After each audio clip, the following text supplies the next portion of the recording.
Well, welcome, everybody. I'm Bonnie from the Blackstone River Valley National Heritage Corridor. We're pleased to have you today on this first day of spring. It's a beautiful day out there, so thanks for taking time to spend with us at this lecture series. And we have one more in 2 weeks on April 3rd, and I'm going to turn it over to Mark right now. Thank you. Thanks, Bonnie. And thank you to the Blackstone River Valley National Heritage Corridor for helping Blackstone River Valley National Historical Park host this winter lecture series on Zoom. And we have a great talk again today. And before I introduce today's speaker, just a reminder that these presentations are being filmed. So just know that, and they will be posted on our YouTube channel. So if you do miss the presentation today, or you know somebody who might be interested in watching it again, know that it will be on our YouTube channel, the park's YouTube channel, and that should be posted by about midweek. And if you have any questions or comments throughout the presentation, just use the chat feature. And then when Dr. Lancaster is done with her presentation, I can moderate from the chat with a question and answer session. But without any further ado, I'd like to introduce to you today's speaker, Dr. Jane Lancaster. Dr. Jane Lancaster is an award-winning independent scholar. She specializes in women's and African American history with a special reference to Rhode Island. She has taught at the Lincoln School and at RISD and Brown University, where she earned a doctorate in history with a dissertation on Lillian Gilbreth. She is the author of 4 books and many articles. She splits her time between Providence and Beverly, a small market town in Yorkshire, England. Today, Dr. Lancaster will discuss Was There One Best Way? The insights of Dr. Lillian Moeller Gilbreth and her attempt to modify the idea that there was only one best way to do work.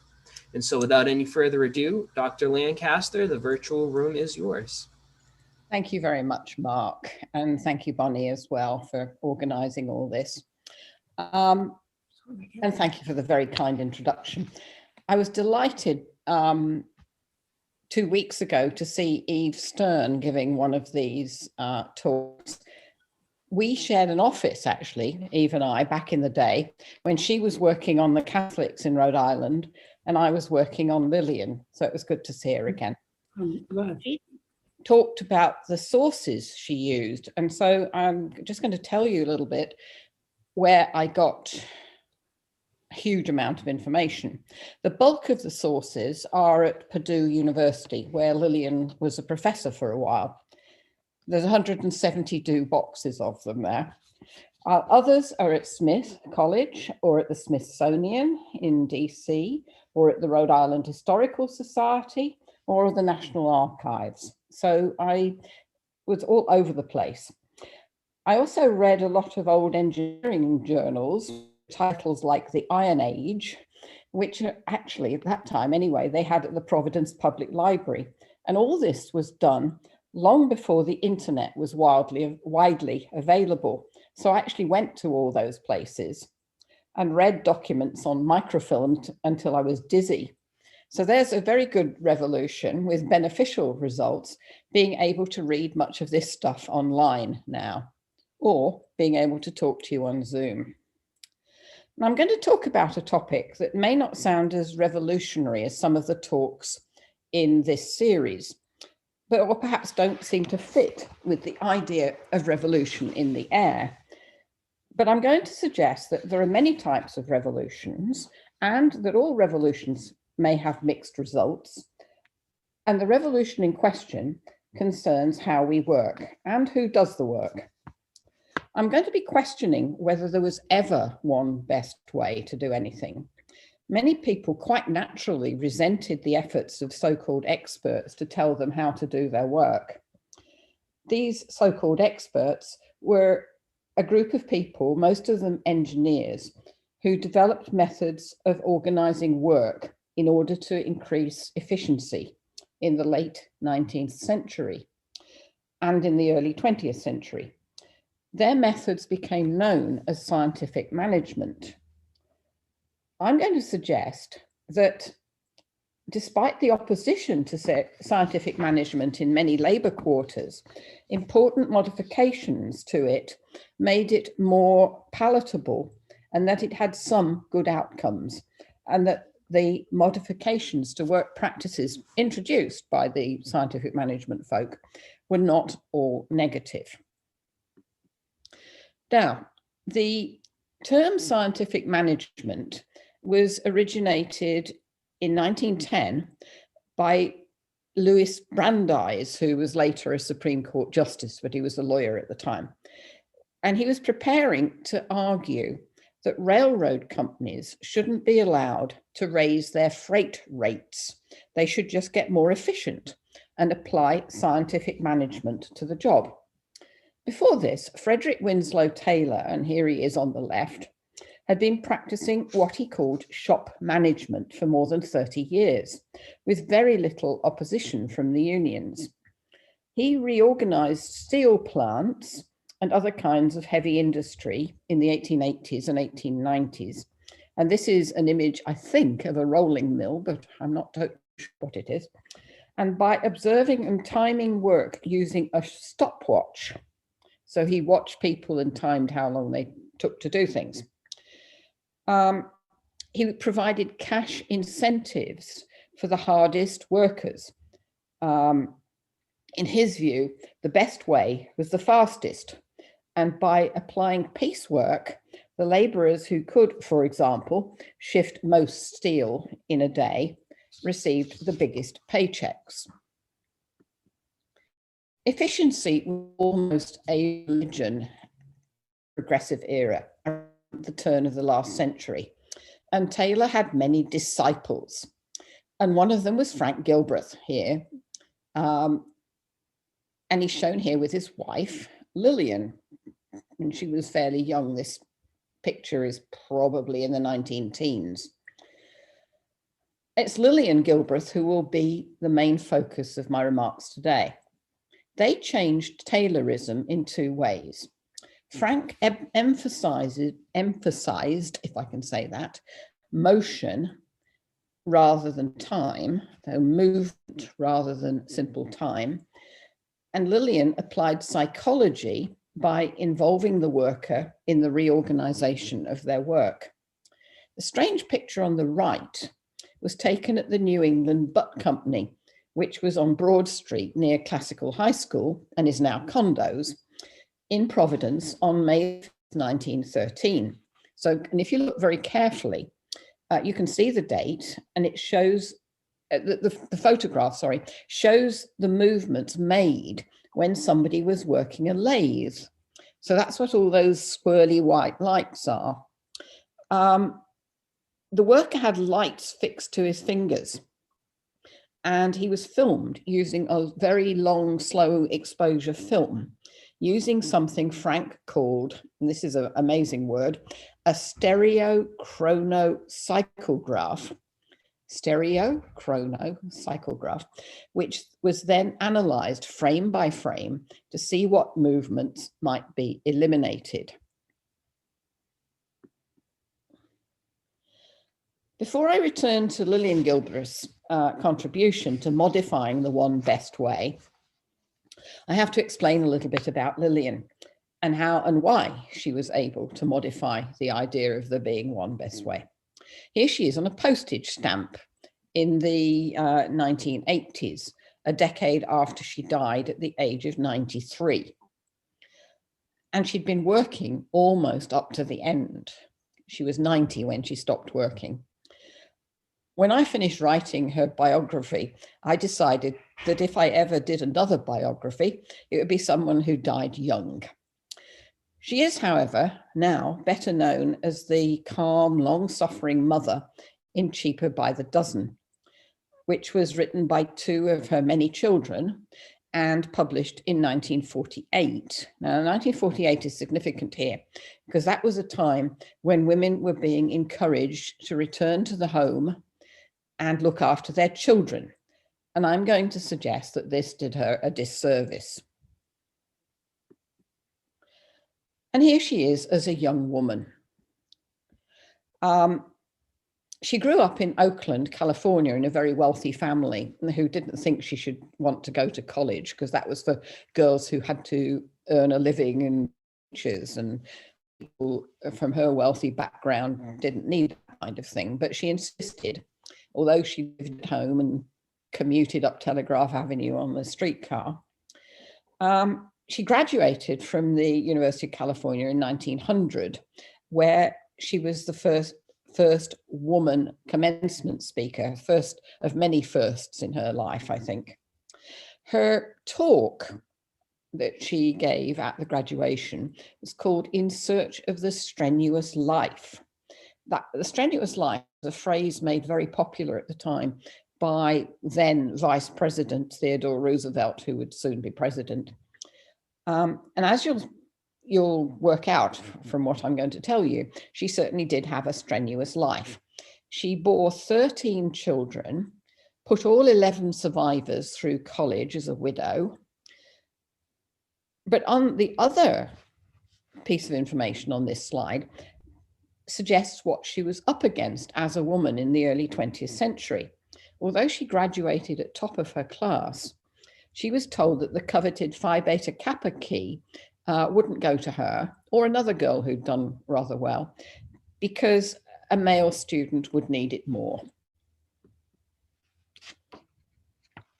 Now, Frank, who was born in Maine and raised in Massachusetts, didn't have the same sort of education as her. He left school at 17 and began work as a bricklayer's apprentice in Boston. While Lillian, after she graduated, went to New York and started on a doctorate at Columbia, got homesick, went home, started again on another PhD at Berkeley. But by the time that was finished, she was married and had 3 or 4 children, so she didn't actually complete that one, but just published it. And then she finally had a PhD from Brown. She was the 3rd woman in Brown's history to be awarded a PhD. Frank was in some ways a more original thinker than her, and she was very much better organized. She was the one who could see which of those many ideas he came up with might work. They were both involved in working with people with disabilities. And around about 1915, Frank started filming the mayor of Boston's secretary, who was a man with one arm, which is quite strange. The man had adapted his typewriter so that he could use it with one arm. He had a whole long reel of paper that went through instead of having to put one piece in and so on. And while observing this man and his one arm, Frank came up with what he called the Thurbligs. Now, if you look carefully, Thurblig is Gilbreth backwards almost, except the TH is the other way around. And these are elements of movement which are still used. I checked on the internet the other day. While I'm chattering on, look at something in front of you. I've just picked up a pencil, all right? So I've picked it. I found it, I searched for it, I picked it up, I grasped it, I'm holding it, I'm going to move it, I'm going to transport. And these were the elements of movement that the Gilbreths initiated and which for a long time were still, and to some extent still are, used in the analysis of movement. Now, Frank applied his ideas about movement at the New England Butt Company, which assembled complicated braiding machinery like in the one in the colored image on the left. And so he was applying Thurbligs to try and make the work more efficient. New England Butt, by the way, because it's a very amusing title, originally made butt hinges for doors. But by the early 20th century, they turned to making braided coverings for things like telephone wires. New England Butt as such doesn't exist anymore, but they were taken over by Wardwell's a long time ago. And when I visited Wardwell's braiding company, which is in Central Falls, about 20 years ago now, they were making the arresting wires, twisted, very strong twisted wires for aircraft carriers, so they stop the plane when it lands. What you can see in the picture on the right is one of the assembly workers at New England Butt being filmed. And the element of being filmed was a great novelty at the time. And being the center of attention in some ways was liked by and appreciated by many of the workers, and having their opinion asked about the best way to do things was appreciated as well. Now, one of the revolutionary things about the Gilbreth's work was the use of film. Remember, they began at New England Butt in 1912, which is the infancy of the film industry. Most of the movies at that time were one-reel shorts. Frank, and this is him, this bulky fellow in the foreground at the left, about to film a woman typing. And on the image on the right, you can see one of the lights fixed to Lillian's hand. And he's on her index finger, I think. He was using very long exposure, then analyzing the film in relation to those grids which are superimposed on the film to see trace movement and see what can be simplified. The Gilbreths were also proponents of what is now called ergonomics, which is from the Greek, meaning natural laws of work. Unlike Taylor with his stopwatch, they tried to maximize efficiency while minimizing fatigue. And this chair, which looks a little bit rough and ready, mimicked the way that worker wanted and needing to sit. Though if you look carefully at the wall behind him, I'm not entirely sure the Gilbreths would have approved of the pin-ups on the wall. They also advocated self-improvement amongst the workers and set up a branch of the Providence Public Library at New England Butt. And they also introduced a suggestions box with small prizes. They also created a fatigue museum made up of uncomfortable chairs and benches, which are at the wrong height, and which some people at Brown are starting to investigate. I heard yesterday from one of them that it was at 26 Cabot Street, where Frank's Gilbreth's sister lived at the time. And the building is still there, and it's part of the Wheeler School now. So that's where the fatigue museum used to be. A major excuse me, contribution to the Gilbreth's approach of scientific management, and the reason they soon fell out with Taylor, who saw them as traitors to the true religion, was the work Lillian did in psychology. In the picture on the right, here she is, to the right, or sort of behind the woman in white, who was escorting two of Lillian's 7 children in the Brown commencement procession in the summer of 1915. Lillian was, of course, pregnant at the time with number 8, who was stillborn some 3 months later and never mentioned again.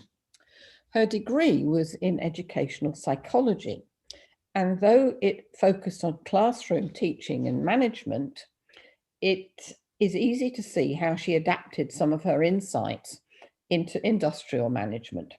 She wrote about persuasion and incentives and giving the students responsibility, something she had Frank do at New England Butt.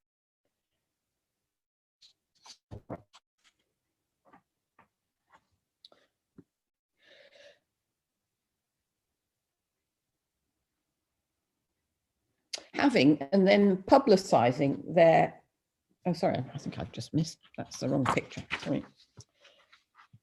As we noticed before, in her 1900s commencement speech in California, Lillian favored the strenuous life. And here she is on the left in 1917 with the latest baby in her hand, hard at work and surrounded by the children. She wrote most of the books that appeared under Frank's name and tended to spend the 2 weeks rest, the lying in period, which women had in those days after the latest baby, correcting the proofs of the most recent book. Frank had insisted on volunteering for the First World War, despite being overweight, in his late 40s, and father of a large family. During the war, the First War, he made training films on how to efficiently load a rifle or harness a mule, while Lillian was home in Providence during the very cold winter of 1917-18, when there were fuel shortages, a pandemic, and school closures. So if she's looking a little bit stressed, you can probably see why. The picture on the right was taken on the beach at Buttonwoods in Rhode Island. And the robust lady, maybe the picture of me hides the robust lady, but the robust lady on the right is Frank's mother, lived with them for all of her life, and was one of the reasons Lillian was able to do as much as she did. Now, having and then publicizing their very large family was part of Frank's plan. On the left, here they are after the war, during which Frank had almost died of rheumatic fever, when they, or at least Frank, decided to buy 2 old lighthouses on Nantucket Island and use them for vacations. This is something she did not care for. She couldn't swim, disliked the sea. The picture on the right shows one of the lighthouses, plus next to it a modern circa 1950 house the Gilbreth children built with the proceeds of Cheaper by the Dozen. Frank is not looking well in that photograph on the left. He'd lost a lot of weight, his heart was weakened, and he was living really on borrowed time. But nevertheless, they went ahead and had the last 2 children to complete the dozen they've been talking about. Part of their reason was to prove women could do it all, which is a wee bit excessive. Children and jobs, they could have lots of children and work if they wanted to. And as critics have pointed out, it was an attempt to merge scientific management with eugenics to show that efficient child rearing methods would mean the falling birth rate among educated women could be reversed. There were lots of worries at that time that the educated classes were not having enough children, and they were doing their bit to reverse that. Now, Frank dropped dead in a phone booth at the Lackawanna Railroad Station in New Jersey in June 1924. They left Providence in 1919, were living in Montclair, New Jersey, aiming to be closer to New York, where a lot of the engineering societies were. Less than a week after Frank died, Lillian set off for Prague after holding Frank's funeral, sending his brain by his request to Harvard, and depositing his ashes in the Hudson River. She packed the children off to Nantucket under the care of the eldest daughter, who was 19 and had just finished her sophomore year at Smith, and went to Europe to keep the Gilbreth Company's name alive and get more consulting work. She had 11 children to raise. This was not easy. Continuing the work was not easy. A few old clients kept her on, but many said they couldn't have a woman telling their men what to do. So she moved into what you might call woman's work. Being a woman expert was useful. The world of work was changing at that time, and this is another of our revolutions that's going on.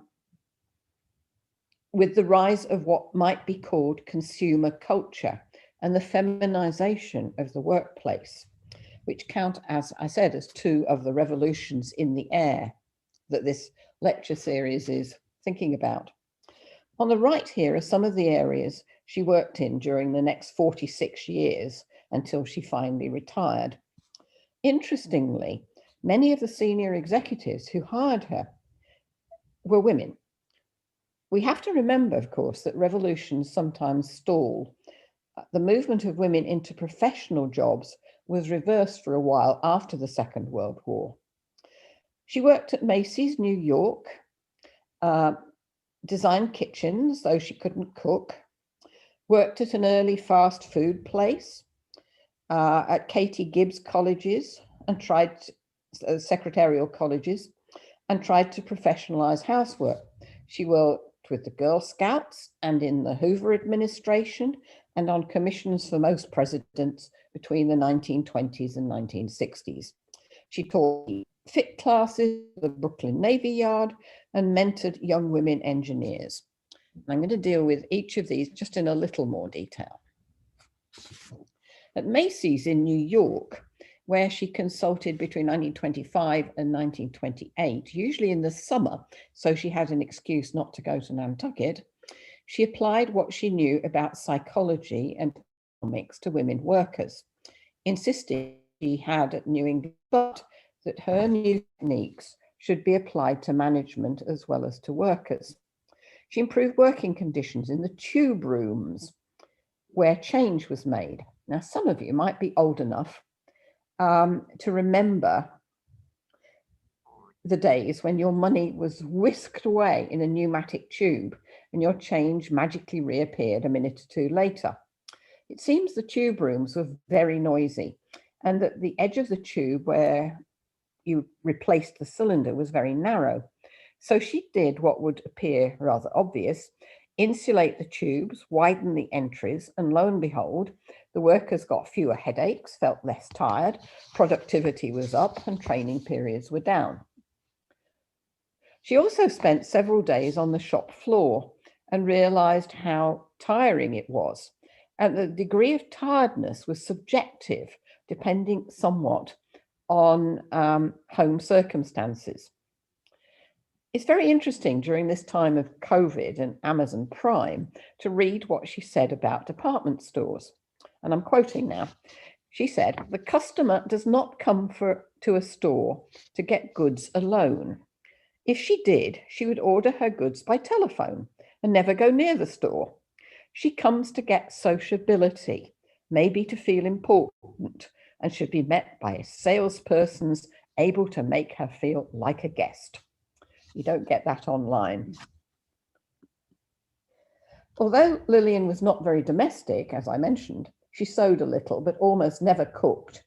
And while the children were home, she always had help. She spent quite a time in the late 20s and early 30s reorganizing and modernizing kitchens. And like at Macy's, she was working for a woman boss. This work came about when gas and electric appliances became more available and utility companies wanted to show people how to use them.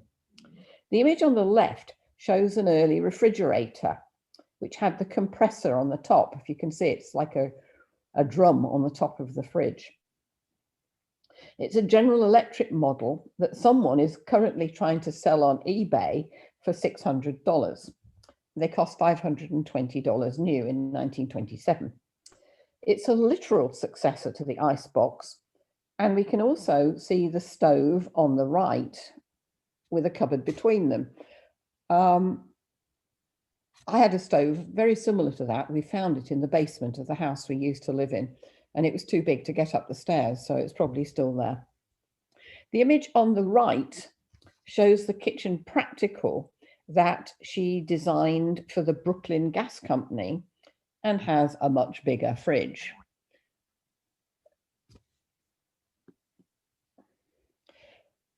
Lillian wanted to professionalize housework and make the homemaker an executive engineer, as she put it, as well as democratize it by involving children and even, perhaps, men in the job.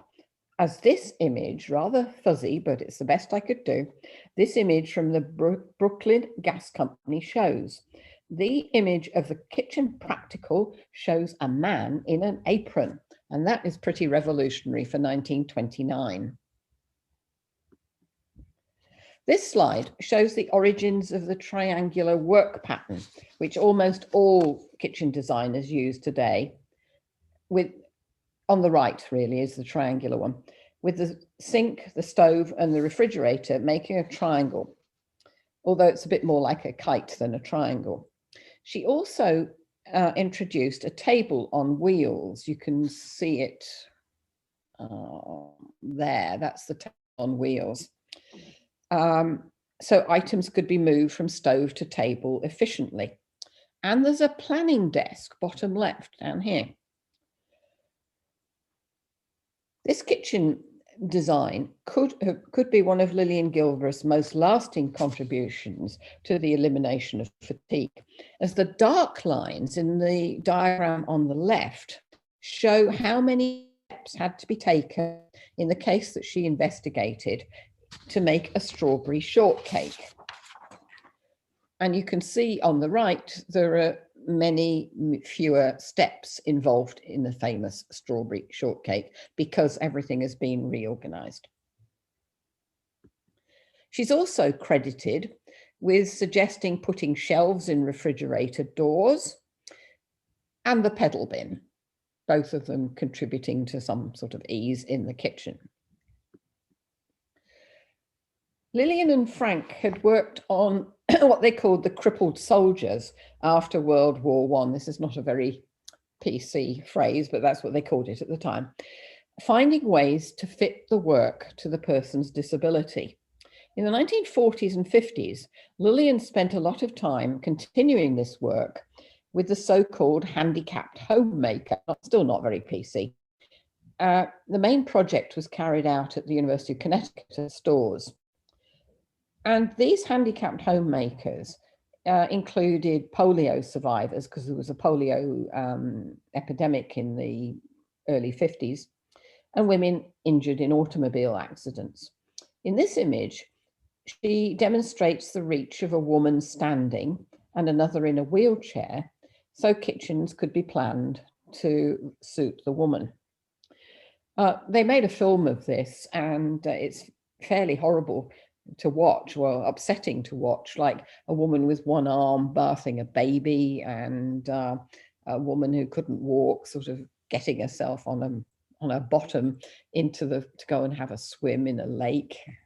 But for the time, for the 40s and 50s, this was probably ahead of its time.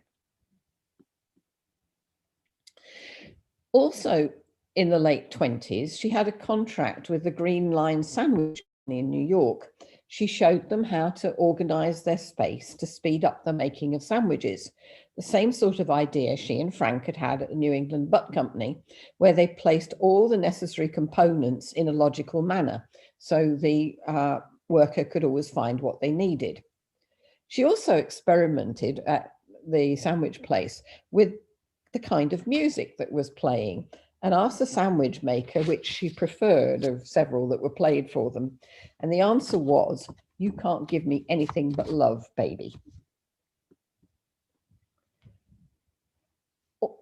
She also did some very well-paid consultancy work for Katie Gibbs in 1928-29, who, as some of you may know, her first secretarial school was created in Providence in 1911. And now, in a very, very small world aside, I now live in a condo on the site of where one of the Katie Gibbs colleges used to be. And if I'm talking to old Rhode Island residents, I tell them that's where I live. Oh, yes, they say. They know that. Lillian asked from Katie Gibbs and got $250 a day plus expenses. This is in 1928. That's a lot of money. For weekly visits to the New York branch of the college. This is a great deal of money at the time. The project didn't work very well because although Lillian had lots of advice about how to redo the training for the young women who were going to be wearing their white gloves and be typists, Katie Gibbs kept asking her to do lectures, and so she never got most of the actual efficiency work done. Lillian was involved with women's work through government channels too. She served on the Women's Bureau from 1926 to 28 as a consultant on working conditions for women. In 1920, almost a quarter of working women were married. And the Women's Bureau was advocating protective legislation, limiting hours, limiting night shifts and things like that. Though the National Women's Party loudly protested as they were working for an equal rights amendment, and limiting women's working hours would go against that. She also spent an unpaid year as a so-called $1 a year woman in Washington in 1930-31, where at the request of her old friends, the Hoovers, Lou Henry, who grew up near her in California. She was head of the women's section.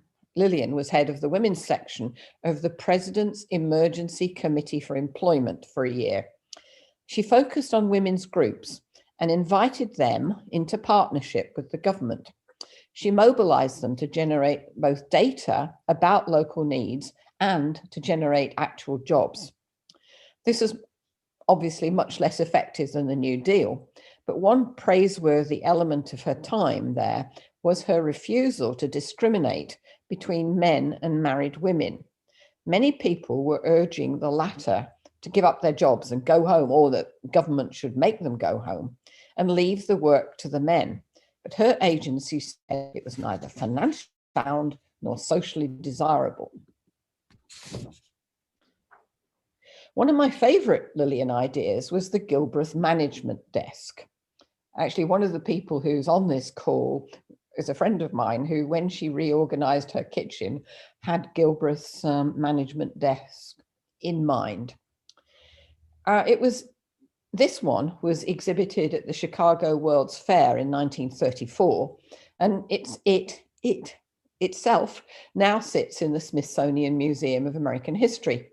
It was designed to professionalize household management, so a woman could keep all her files and equipment in one place.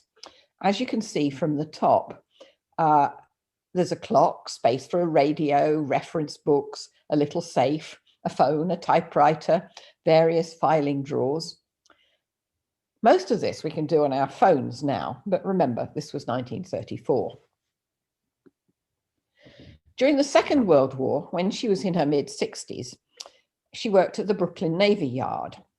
Now, Rosie the Riveter and Winnie the Welder have become iconic figures, but the work at the Navy Yard was very hard. And by December 1943, women were leaving faster than they could be hired. Lillian took part in an exercise program, which was to help them get a bit fitter, introduced a woman counselor to help the women workers, and modified working systems and training schemes. And so absenteeism and industrial accidents did decrease. And in her 70s and 80s, when most people would slow down, she traveled the world talking about efficiency to people in Europe, Asia, and South America. I think I just missed her in 1967 when she visited Birmingham, England. I'd never heard of her at the time, and she was there giving a talk on efficiency, I think. But just before I graduated from Birmingham the previous year, I did one of those interviews with some sort of employment person who told me I would be good at time and motion studies, advice I promptly ignored until I started working on Lillian. And then I found myself reorganizing kitchen cupboards so I could find the things I needed.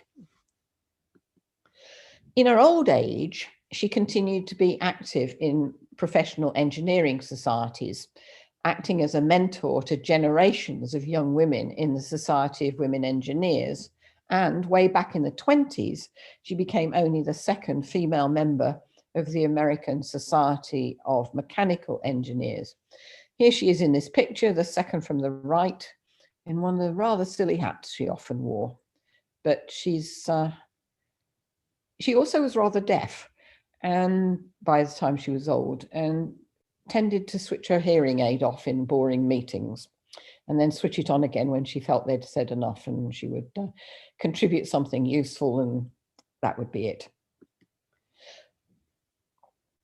And although she remains well known in engineering circles, for many years her reputation was submerged in Cheaper by the Dozen and by the movie starring Clifton Webb and Myrna Loy, which followed in 1950.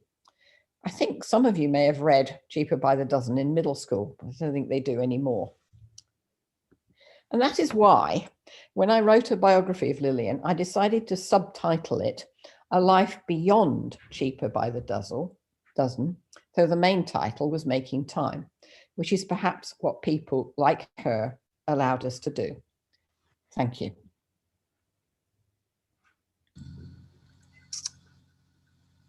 Excellent. Well, thank you, Dr. Lancaster. That was a great presentation. We did get some questions in, and just so everybody knows, I've been having some connectivity issues. So if I disappear for some reason, Bonnie is at the ready to take my stead. But hopefully that doesn't happen. But Cynthia Burr asked, when, where, and how did the Gilbreths meet? Interesting. They met in the Boston Public Library, as you would. In 1904, she was en route with a chaperone to go on a tour of Europe to see cultural sites. And her chaperone was related to Frank's aunt. And so they were introduced, and he came and picked them up from the Boston Public Library, where it was very recently opened, and she was admiring the all those what do you call them, on the walls, the pictures, the images and so on. And there's Frank in this fancy car outside picking her up. And she was somewhat overwhelmed by the whole experience. And they spent 2 or 3 days together, but then she went off to Europe, and they met again when she came back, and he followed her to California, and they got engaged, and then they got married. That's quite the story. Thank you. And just a reminder, folks, if anybody has questions, do type those into the chat. Kate Gorman asked, how much help did Lillian have with the children? Right. I mentioned that her mother-in-law was there, which she didn't find particularly easy, I don't think. She was a rather large and robust and strict lady, I think. She also had a couple who were not a couple, 2 people who also lived up in the attic, but separately from each other. One was the handyman and the other was the cook. And when she was doing her dissertation at Brown, she had a young woman who was a Pembroke student who came and met the children out of school. After Frank died and she was living in New Jersey, she again had quite a few children still at home. So she often had young women who were students or who wanted to learn from her, working for her and with her. Interesting. Thank you. So you mentioned earlier too about the Gilbreths' attempt to have a dozen children, right, and to prove that women could have children and be successful. You made reference to how some historians indicate that might have been steeped in this eugenics movement. Yeah. Did they openly speak about that? No. Or is that just kind of what's inferred? I think it's inferred, but remember we're talking about the first 2 decades of the 20th century, and eugenics was a very popular movement at the time. All kinds of respectable people thought eugenics was a good thing. In 1914-ish, a survey was made of women graduates, and had discovered that if they married at all, they were having one or two children. And there was a great deal of concern that the educated middle class was not reproducing itself. And this was a time of rapid immigration. It's very racist, this whole thing. But that lots of people from Eastern and Southern Europe were coming in, and many migrants were young, they were having large families, and people, middle class people, wealthy people were worrying about it. The Gilbreths were clearly part of that, although they never said so. Got it. Understood. Rob asks, didn't Lillian later in life work for Alan Mogeson, something like that? The father of work simplification? Yes, I think so. And I've forgotten that bit. So if Rob's my son, don't ask difficult questions, please.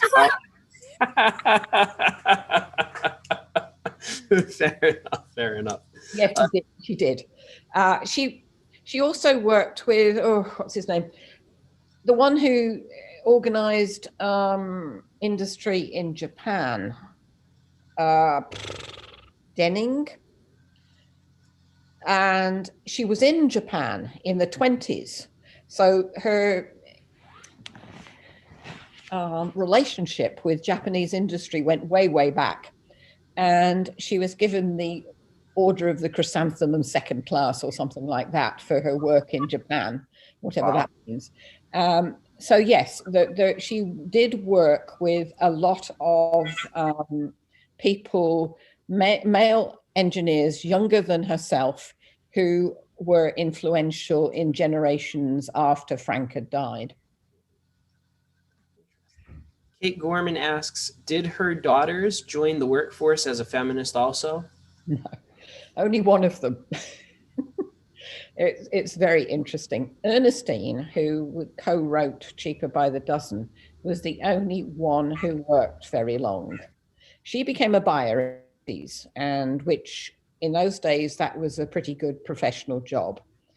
The others just married very young and had children, but not very many children. I think the largest family was 4, and the sons all worked. The son who co-wrote Cheaper by the Dozen was a newspaper editor in Charleston. One was a teacher, one was an engineer, one went to Brown College somewhere. There's a good story about the one who went to Brown, who was, I think, an idle young person. And she was giving a lecture at Brown sometime in the 30s. And he'd missed the previous class. He didn't know his mother was coming to give a talk. And then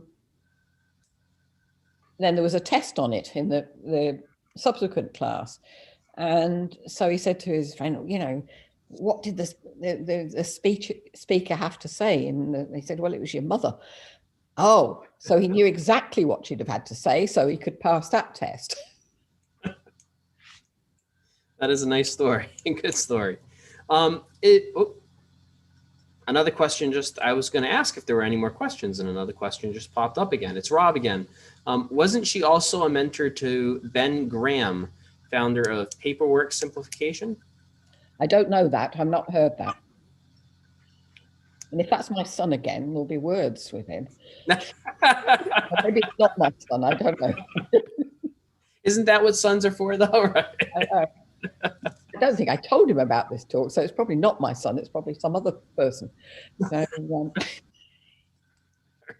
very good.